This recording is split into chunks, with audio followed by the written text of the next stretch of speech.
یاد رکھو یہ جنگ آپ کو پسند ہو یا پسند نہ ہو، اس جنگ کا اثر آپ کے گھروں کے صرف چولہوں تک نہیں پہنچے گا، ایک طویل مدت کے بعد اس کا اثر آپ کے تعلیمی اداروں تک پہنچے گا۔ اس لیے قرآن کی دلیل سنیں، سورہ روم کی ابتدائی آیتوں میں اللہ تعالیٰ فرماتے ہیں الف لام میم غلبت الروم فی ادنى الارض وهم من بعد غلبهم سيغلبون فی بضع سنین۔ دراصل آپ صلی اللہ علیہ وسلم کے زمانے میں دو سپر پاور طاقتیں تھیں، ایک طرف تھے رومن امپائر، دوسری طرف تھے پرشین امپائر۔ ان دونوں میں آپس میں جھڑپیں ہوتی رہتی تھی، کبھی رومنز پرشینز پر حملہ کرتے تھے، کبھی پرشینز رومنز پر حملہ کرتے تھے۔ 616 عیسوی میں دونوں میں ایک بڑی جنگ ہوئی اور پرشین امپائر نے رومن امپائر کو ہرا دیا اور رومنز کی بہت سی زمین کے اوپر قبضہ بھی کر لیا۔ اب پرشینز جو تھے یہ آتش پرست تھے، آگ کی پوجا کرتے تھے، اس کے بالمقابل رومنز جو تھے، رومن امپائر کے اندر جو لوگ تھے وہ اہل کتاب تھے، کرسچنز تھے۔ جب یہ خبر مکہ مکرمہ پہنچی تو کفار مکہ خاص طور پر قریش یہ خوشیاں منانے لگے اور دوسری طرف مسلمان مایوس ہو گئے۔ کفار مکہ اس سے فال نکال کر یہ کہنے لگے کہ جس طرح پرشین امپائر نے اہل کتاب رومنز کو ہرایا ہے، بالکل اسی طرح ہم جو مشرکین ہیں ہم بھی مسلمانوں سے جنگ کر کر ان کو ہرائیں گے اور ان کو مکہ مکرمہ سے باہر نکال دیں گے۔ اس وقت سورہ روم کی یہ آیت نازل ہوئی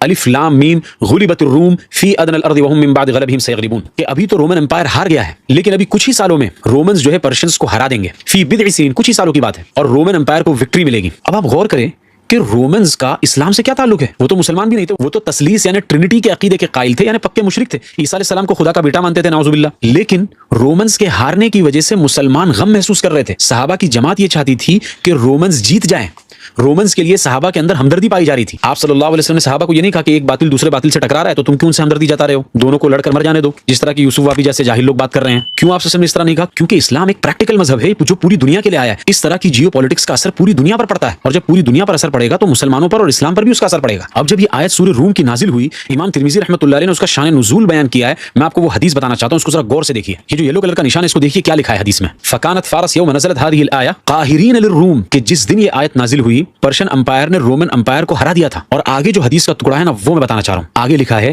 وَكَانَ الْمُسْلِمُونَ يُحِبُّونَ ظُهُورَ الرُّومِ عَلَيْهِمْ، لیکن مسلمانوں کی جماعت سے کون مراد ہے؟ صحابہ تھے۔ مسلمانوں کی جماعت یہ چاہتی تھی، يُحِبُّونَ یہ چاہتی تھی کہ رومنز یہ پرشینز پر غالب آ جائے اور رومنز پرشینز کو ہرا دیں، صرف ادنا سی مشابہت کی وجہ سے۔ کیا مشابہت تھی ادنا سی؟ کہ جس طرح مسلمان اہل کتاب ہیں رومنز بھی اہل کتاب تھے، حالانکہ پکے مشرک تھے۔ تو جب اس ادنا سی مشابہت کی وجہ سے صحابہ کا یہ طرز عمل رہا ہے تو اس جنگ کے اندر کیا ہم ادنا سی مشابہت کی وجہ سے شیعوں کے ساتھ ہمدردی کا اظہار نہیں کر سکتے یا ان کا ساتھ نہیں دے سکتے کسی طریقے سے؟ اگر کوئی ساتھ دے اور اکابرین اس بات کو سمجھانے کی کوشش کرے تو اکابرین پر لعن طعن کرنا شروع کر دیا لوگوں نے، اکابرین کو کوئی خنزیر کہہ رہا ہے، کوئی بدماش کہہ رہا ہے، کوئی ان پر گالی گلوچ کر رہا ہے۔ اسی لیے یوسف واپی جیسے جاہلوں سے میری گزارش یہ ہے کہ آپ نرے جاہل ہیں۔ مولانا خالد سیف اللہ رحمانی صاحب، مفتی تقی عثمانی صاحب، مفتی سلمان منصور پوری صاحب، مولانا خلیل الرحمن سجاد نعمانی صاحب ان کی جوتیوں کے دھول کے برابر بھی نہیں ہے۔ اس لیے اپنے معتقدین میں اپنی جہالت پھیلانا بند کرو۔